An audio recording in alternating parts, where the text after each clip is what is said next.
Buat kalian yang mau mensupport channel ini dengan donasi atau emang sekedar mau beli mimin kopi, kalian bisa pilih antara Super Thanks atau Saweria. Gue sih nggak masalah kalian pilih yang mana. Cuma kalau bisa lewat Saweria aja. Soalnya kalau YouTube potongannya gede 30%. Kalau Saweria cuma 5%. Untuk link Saweria, kalian bisa klik aja di atas kanan nih, atau bisa cek di kolom deskripsi. Tapi kalau mau support, gak harus donasi kok. Dengan kalian nonton sampai habis dan memberikan like pada video ini, itu udah ngebantu banget buat support channel ini. Oh iya, kalian juga bisa join nih ke grup Telegram komunitas cerita manhwa yang baru. Untuk linknya, gue tampilin di layar ya. Tapi kalau malas ngetik, cek aja kolom deskripsi. Di sana, kalian bisa sharing nih topik seputar manhwa dan kawan-kawan, dan juga ketemu teman baru. Kalau mau info terbaru dari Mimin, misalnya upload kapan atau misalnya ada telat upload, Mimin pasti akan langsung infokan di Telegram. Makanya, jangan lupa join ya. Gak perlu berlama-lama lagi, kita mulai aja ceritanya. Chaomu di sini menghajar baik sekali pencuri, tapi pencuri lain sudah menunggu nih. Semua mengepung si Chaomu. Chaomu berkata, "Dasar pengecut, ayo sini maju. Ayo, lagi, lebih banyak lagi. Aku bisa merasakan kekuatan tertentu dalam diriku." Dan terlihat walaupun sudah sangat terluka, udah banyak terkena panah dan juga terkena serangan. Di sini si Chaomu dia masih bertarung dan para bandit masih pergi menyerangnya. Lalu setelah itu, tiba-tiba dengan mudah si Chaomu mengempaskan beberapa bandit. Dalam hati si kapten yang ini yang tadi nyuruh si Chaomu untuk maju, Aura. Anak ini mendapatkan aura. Seorang pejuang yang memperoleh aura pada usia 20 tahun. Itu pasti sangat berbakat. Berapa banyak nafas tambahan yang dapat dia ambil sebelum dia turun? Tunggu, dia baru aja mendapatkan auranya. Bagaimana mungkin aura itu bisa sekuat itu? Tidak, ini semacam seni bela diri yang eksplosif. Jadi begitu, dia menggunakan Celestial Demon Dismantling Technique. Gak ada jalan kembali untuknya sekarang. Dia sekarang sudah mendekati ajalnya. Bos. Tapi Chaomu berkata, "Pergilah." Selama Chaomu masih berdiri di sini hari ini, jangan berani-berani melewatkan batas ini. Dan karena diprovokasi, akhirnya para bandit langsung terus maju nih ke arah si Chaomu. Tapi Chaomu menggunakan spearnya, dia memulai menghabisi para bandit lagi. Sambil menyerang para bandit, Chaomu menerima lebih banyak serangan lagi dan lebih banyak panah. Dan pada akhirnya Chaomu berhasil mengalahkan para bandit semuanya dengan mengorbankan nyawanya. Dan si yang kapten ini melihat ya kalau Chaomu sudah kalah. Terus si kapten akhirnya mau maju nih. Chaomu membukakan kita jalan. Kita nggak bisa membiarkan lawan melewati batas. Terus mereka semua maju. Pas sudah sampai, oke, tugas selesai. Ayo kembali ke kota. Si gigi kuning bertanya, "Kembali ke kota? Tapi kami hanya menghabisi beberapa pencuri. Kita bahkan belum menghancurkan markas mereka. Medan pegunungan terlalu berbahaya. Ikuti perintahku kembali." Ini prajurit bawahan dari si Chaomu berkata, "Sekarang mereka sadar itu terlalu beresiko. Kenapa menyerang duluan? Apa mereka emang sengaja mengirim bos ke lubang kematian?" Yang botak merespon nih, "Yang sudah dilakukan sudah selesai. Kita kembalikan aja tubuhnya juga." Keluarganya berhak mendapatkan jawaban.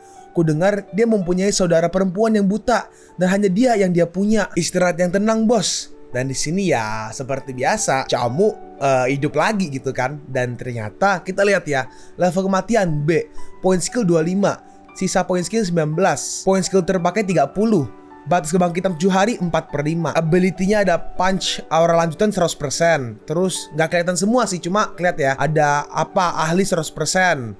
Yang teknik dismantling demon tadi itu 100%. Terus lanjutan 100%, aura 100%. Ya intinya skill-skill yang dia pelajari karena pertarungan tadi banyak yang menjadi 100%. Level kematian B itu gila. Itu meningkatkan banyak skill hanya dengan satu kematian. Jika kematian level C adalah sesuatu yang dapat diperoleh seseorang dalam 10 tahun dengan 100% waktunya dicurahkan, maka kematian level B adalah sesuatu yang bisa diperoleh seseorang dalam 20 tahun dengan 150% waktunya dicurahkan. Ini luar biasa. Aku penasaran seperti apa kematianku nanti. Lalu Chaomu tiba-tiba menyerang sesuatu nih ke arah pohon. Dan ternyata menggunakan spearnya, Chaomu berhasil seekor semut mokat dengan level tinggi atau ini grade tinggi membawa begitu banyak manfaat tambahan. Aku harus berterima kasih kepada temanku yang menghabisiku. Tampak di sini para prajurit sudah jalan kembali. Dan si kapten ini dia melihat tulisan yang sepertinya ya ditulis oleh si Chaomu pas tadi awal-awal di episode sebelumnya. Pas awal-awal mereka mau jalan. Kenapa ada kata-kata di pohon ini? Lembah voluntary. Bos meninggalkannya di sini. Bos mencurigai adanya penyergapan sebelum masuk. Tetapi dia tidak bisa menolak perintah. Mungkin dia tahu dia akan mokat saat itu. Bos mengorbankan dirinya untuk kita. Woi, Itu, apa yang kalian bawa? Dan lalu si Gigi Kuning maju. Tuan, itu hanya jenazah Chow Mu. Jenazah Chow Mu. Dalam hati si Gigi Kuning, jambingan ini, dia nggak mungkin tidak akan mengizinkan ini kan? Chow Mu meninggal secara terhormat saat mau mencuri. Tubuhnya tidak boleh dibiarkan terbuka dalam liar. Begitu kita kembali ke Kota Yan, aku akan mengurus pemakamannya secara pribadi. Dalam hati si Gigi Kuning, itu semua salahmu. Dalam hati si Kapten, Chow Mu berhasil mengalahkan begitu banyak pencuri.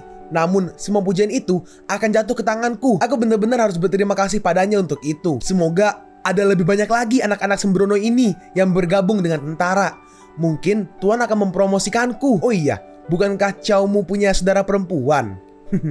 Jangan khawatir, aku akan menjaganya baik-baik untukmu. Lalu tiba-tiba ada serangan yang berhasil mengenai leher dari si letnan nih. Dan ternyata itu adalah sebuah spear atau sebuah tombak dari atas sebuah gunung ya. Dan saat dilihat sepertinya oh benar itu adalah si Chow Mu. Dan Chow Mu langsung ngumpet. Dan si Kapten Letnan ini pun langsung mokat. Hei, ada serangan, kita diserang. Si Gigi Kuning berkata, sebuah bayangan muncul di atas sana. Apa kau melihatnya juga? Sepertinya itu tadi para pencuri.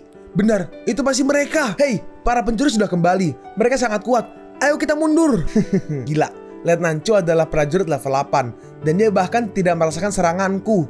Jadi setelah kematian level B, aku sekarang melebihi prajurit level 8.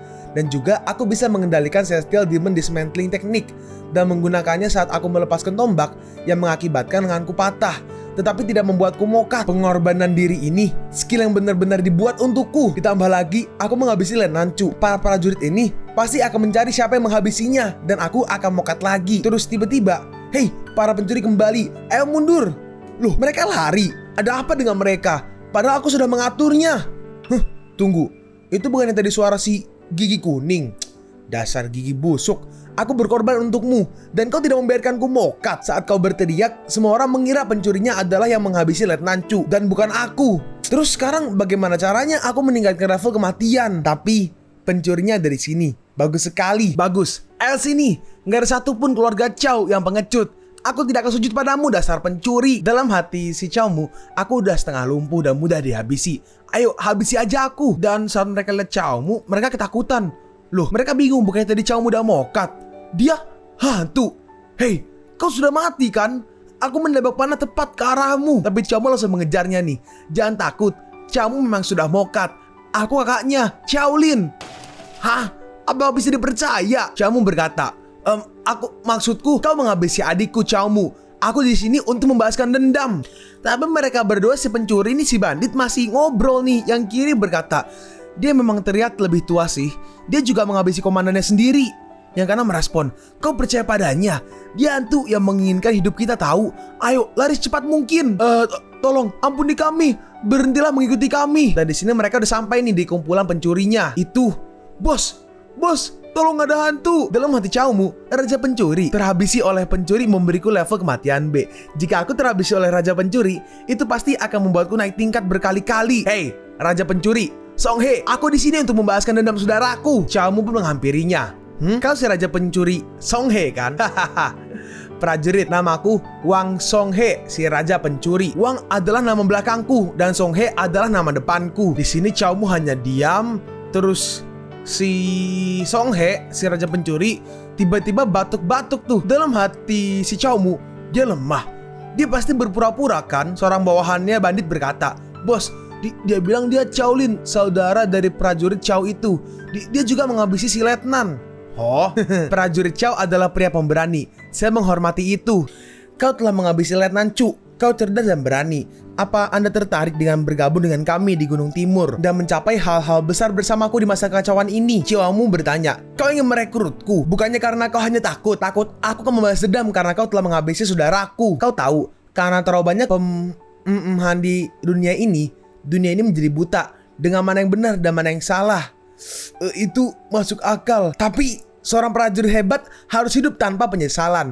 Bagaimana bisa aku menghabiskan hidupku merampok orang dan bersembunyi di pegunungan? Dalam hati Chow Mu, kau bisa menjadi pencuri kalau kau mau, tapi jangan mencoba-coba mencuci otakku. Aku, Chow Mu, hanyalah orang yang ingin mokat. Tolong habisi aja aku. Dan di sini para prajurit nih mulai marah nih. Apa yang orang ini katakan? Berani dia meremehkan kita. Yang kau lakukan hanyalah menghabisi seorang letnan. Cari masalah nih orang. Bos sudah berusaha bersikap baik, dan lihat bagaimana kau membalasnya. Dalam hati Chow Mu, kalian marah bukan? Kalau begitu ayo habisi aku. Tapi tiba-tiba si Song He langsung kayak nyuruh, kayak stop gitu loh pakai tangannya. Temanku, kenapa kau tidak mencoba menebak ada berapa banyak pencuri yang sampai di sini? Penguasa kota Yan itu seperti harimau. Jadi kalian semua sudah melarikan diri ke sini. Dalam hati Chow Mu, itu mengingatkanku, aku juga pernah menjadi pengemis. Penguasa itu seperti harimau. Saudara Chow, kau benar. Sungguh sulit untuk bertahan hidup di masa kacau ini. Gunung ini adalah tempat berlindung yang aman, dibangun berdasarkan keberanian para pejuang kita. Meski tidak berbentuk, keberaniannya menakuti para penyerang, mematahkan tulang punggung mereka. Aku, Raja Pencuri, Wang Song He, ingin menjadi orang yang melindungi gunung ini. Saudara Chow, aku akan mengatakannya sekali lagi. Bergabunglah dengan kami. Saya menolak. Kata-katamu bagus, tetapi untuk membuktikan kalian tentara pemberontak atau hanya pencuri, itu tergantung pada apa yang kau lakukan, bukan pada apa yang kau katakan. Song He bertanya, kau mau datang ke markas kami dan melihat apa yang sebenarnya kami lakukan? Oh, boleh juga. Dalam hati Chow Mu, meskipun dia merekrutku, jika aku pergi ke markas mereka dan tetap menolak, mereka tidak akan membiarkanku hidup-hidup. Aku akan mukat lagi. Dan 15 menit kemudian, mereka pun sampai di markas nih. Dibandingkan dengan markas pencuri, ini lebih seperti sebuah villa. Dan kenapa ada orang tua dan anak-anak di sini? Song He menjelaskan, mereka semua adalah tunawisma. Kami bertemu mereka dan membawa mereka kembali. Penampilan kota Yan yang berkembang hanyalah ilusi yang diciptakan oleh Tuan Kuo. Banyak orang tua dan orang yang lemah diusir dari kota olehnya. Namun penderitaan rakyat bukan semata-mata kesalahannya. Setelah Yang Mulia kalah perang, negara Crimson mulai menyusut. Yang Mulia sekarang fokus untuk menyenangkan Yang Ilahi, sehingga orang-orang di bawahnya sudah mulai keluar dari barisan. Chow Mu bertanya, aku pernah mendengar sedikit tentang keilahian sebelumnya. Apakah kau bisa memberitahuku lebih banyak? Song He melanjutkan, melihat pertarunganmu, kau menggunakan Immortality Punch. Kau adalah keturunan keluarga Chow, dan kau belum pernah melihat dewa. Kak, kau tahu tentang Immortality Punch? Jadi kau bagian dari faksi seni bela diri? Song He merespon, pukulan Immortality Punch itu cukup unik dan sudah dikenal bukan hanya di golongan bela diri aja yang bisa membaca gayamu. Saudara Chow, mari kita bicara secara pribadi. Dan mereka pun pergi ke dalam desa ini, ke dalam sebuah ruangan, sebuah rumah.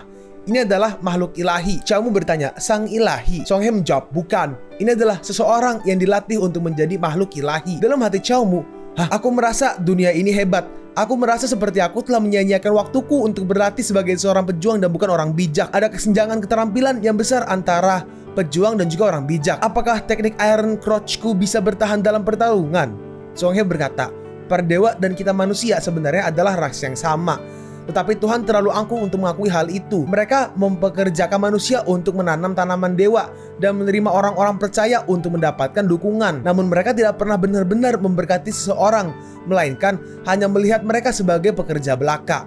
Jika manusia tidak menurut, mereka akan terhabisi dalam sekejap.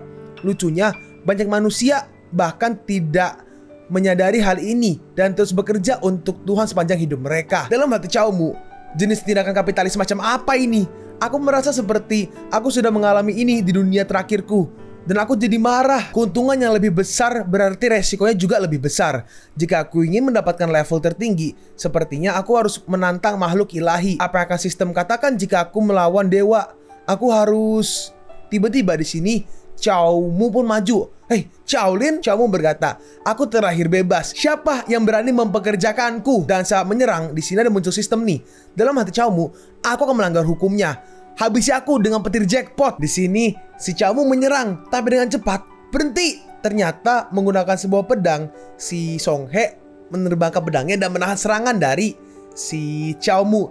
Tapi pedangnya, karena kena serangan si Chow Mu, muter-muter dan berhasil mengenai patungnya. Dalam hati si Chow Mu, pencuri siaran ini berani-beraninya mencoba menghentikanku dari kematian. Chow Mu berkata, bukankah kau bilang para makhluk ilahi itu jahat? Kenapa kau mencoba menghentikanku? Dan lagi, tadi itu lahmu bukan? Song He merespon, kau salah paham, saudara Chow. Aku hanya berlatih keterampilan petarung sage, tapi aku sendiri tidak bijak. Aku menggunakan skill sage untuk melawan Divine Sage atau Divine Sage. Orang Divine Sage ini harusnya mati. Aku benar-benar berharap tidak akan ada lagi orang bijak suatu hari nanti. Tapi saudara Chow, kau sangat ceroboh. Menghancurkan patung dewa akan membuatmu diincar orang bijak, atau bahkan sebuah hukuman dari dewa. Chow Mu membalas, Itu yang aku mau. Dasar sialan. Saudara Xiao, kau sangat ceroboh bukan? Xiaomu merespon, hanya bercanda. Aku mengerti maksudmu. Aku akan berhati-hati. Ngomong-ngomong, karena kau menggunakan skill Sage untuk melawan Sage, bukankah itu berarti kau tidak bisa belajar seni bela diri? Dalam hati Xiaomu, jika diingat, aku tidak pernah mendapatkan satupun skill Sage atau skill Sage. Seni bela diri menekankan kejantanan seseorang. Skill Sage menekankan jiwa seseorang. Song He berkata, jika aku harus membandingkan keduanya, orang Sage terkuat dan seni bela diri terkuat memiliki keterampilan yang hampir sama, tapi dia belum mencapai puncak seni bela diri. Secara teknis, gak ada puncak dalam seni bela diri. Para makhluk ilahi sangat kuat, bukan hanya karena kekuatan mereka, tapi juga karena mereka hampir abadi. Bahkan jika mereka tidak melakukan apapun, para seniman bela diri pada akhirnya akan mati karena usia tua. Namun jalan untuk menjadi Sage atau Sage membutuhkan bakat yang sangat besar. Jadi tidak semua orang bisa melakukannya. Ini juga merupakan jalur yang lambat, menuntut pelatihan selama beberapa dekade atau bahkan berabad-abad. Jalur seni bela diri itu sebaliknya, jauh lebih cepat. Dan jika lebih ahli seni bela diri, atau jika mereka yang terkuat dapat menembus penghalang makhluk fana, kita bisa mengalahkan Divine Sage. Hei, Song He, teranglah. Dalam hati Xiaomu, ini Immortality Punch adalah sebuah solusi seniman bela diri. Tentu saja itu adalah pusaka keluarga Snow, dan aku memiliki sistem di pihak itu. Aku bisa menjadi master seni bela diri dalam waktu tercepat. Dan dengan Immortality Punch dan fakta bahwa aku tidak bisa mokat, pada dasarnya aku juga seorang dewa. Xiaomu berkata, membutuhkan 10.000 tahun untuk menjadi Divine Sage. Tenang, aku akan segera menjadi salah satunya. Dalam hati Song He, udah gila nih orang. Apa aku juga gila karena membawanya ke sini? Xiaomu melanjutkan. Dan juga, Tuan Wang, menurutmu apakah aku mempunyai bakat untuk menjadi seorang Divine Sage? Dalam hati Xiaomu, tetapi aku tetap harus mencoba dan menjadi Divine Sage juga. Aku ingin segalanya. Song He berkata, kalau kau tidak memiliki Soul Root, kau tidak akan memiliki peluang. Xiaomu berbisik, Tuan Wang, apa Iron Crotch itu bisa dianggap sebagai Soul Root juga? Terus dikasih lihat, jir. Iron Soul Root, maaf, saya tidak punya pengalaman dan tidak bisa membantumu. Tolong masukkan kembali burungmu. Kalau kau tidak memiliki pertanyaan lain, mohon permisi. Xiaomu bertanya, tunggu, kau mau kemana? Bukankah kau mencoba untuk merekrutku? Song He merespon, aku tahu kau adalah seseorang yang ingin mengubah dunia. Desa kecil ini bukan tempat untukmu. Dalam hati si Song He, Xiaolin terlalu kasar. Jika kita membiarkannya tetap di sini, dia akan mengacaukan segalanya. Xiaomu merespon, begitukah? Tetapi kalau kau membiarkanku pergi, apa kau tidak takut kalau aku membeberkan lokasi markasmu? Hah? Dalam hati Song He, dasar sialan. Song He melanjutkan, kau sepertinya bukan tipe orang yang seperti itu. Selain itu, kami sudah menggerakkan prajurit kami. Kami akan segera pindah. Oh, oke. Aku tidak akan mengganggumu lagi. Sampai jumpa. Dalam hati Xiaomu, terserahlah. Kali ini aku akan menanggung kerugiannya. Aku akan kembali ke kota Yan dulu. Jika aku sampai di sana cukup cepat, mungkin aku akan bisa menghadiri pemakamanku sendiri. Dan di sini kita pergi nih ke si Nona Snow nih, di mana dia lagi di rumah. Terus ada yang ngetok nih. Dan akhirnya dibuka. Siapa kamu? Kami adalah penjaga putra yang mulia. Xiaomu sangat berani dalam pertempuran. Jadi kami di sini untuk mengucapkan terima kasih sebagai ganti atas nama Tuhan. Dalam hati si, harusnya ini anaknya Kuoyan ya. Harusnya tua muda Kuo, kalau salah koreksi. Dalam hati si tua muda Kuo ini, dia wanita yang cukup baik. Sayang sekali dia seorang wanita dan juga buta. Snowy bertanya, di mana Xiaomu? Kenapa dia tidak kembali? Xiaomu, dia sudah pergi. Pergi? Apa yang kau maksud dengan pergi? Hahaha, dia sudah mokat. Apa kau tidak percaya? Enggak, aku tidak percaya. Xiaomu tidak akan mokat begitu aja. Maaf, ini salahku. Aku sudah membawa jenazahnya. Tetapi aku lupa memberitahumu. Kau keluarganya kan? Tolong bantu kami memverifikasi bahwa itu emang dia. Hei, apa yang kau lakukan? Dan si Snowy mungkin karena buta ya, jadi disuruh kayak menyium aromanya si itulah, aromanya si Xiaomu kayak waktu itu. Si tua mudaku berkata, aku lupa kau tidak bisa melihatnya. Jadi aku akan menjelaskannya padamu. Semua anggota tubuhnya patah. Setidaknya 50 luka di tubuhnya. Wajahnya juga penuh dengan darah. Aku bahkan tidak tega melihatnya. Hei, enggak, itu mustahil. Benar, emang mustahil. Ini palsu, jenazahnya palsu, peti mati juga palsu, aku juga palsu. Jika aku mengatakan itu, apa kau akan merasa sedikit lebih baik? Mereka sudah bertindak terlalu jauh. Aku akan menghabisi bocah gak tahu malu itu. Tapi ditahan sama si gigi kuning. Oi, jangan terlalu bersemangat. Itu putra tuan tanah. Gak ada yang bisa kita lakukan. Ketika dia pergi, kita akan membantunya menguburkan bos. Kita juga akan memberinya sejumlah uang untuk memastikan dia bisa mengurus dirinya sendiri.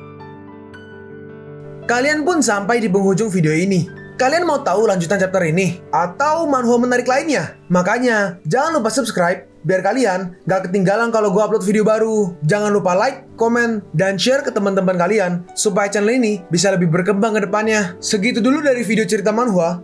Gua Sabik undur diri. See you on the next video. Zaijian!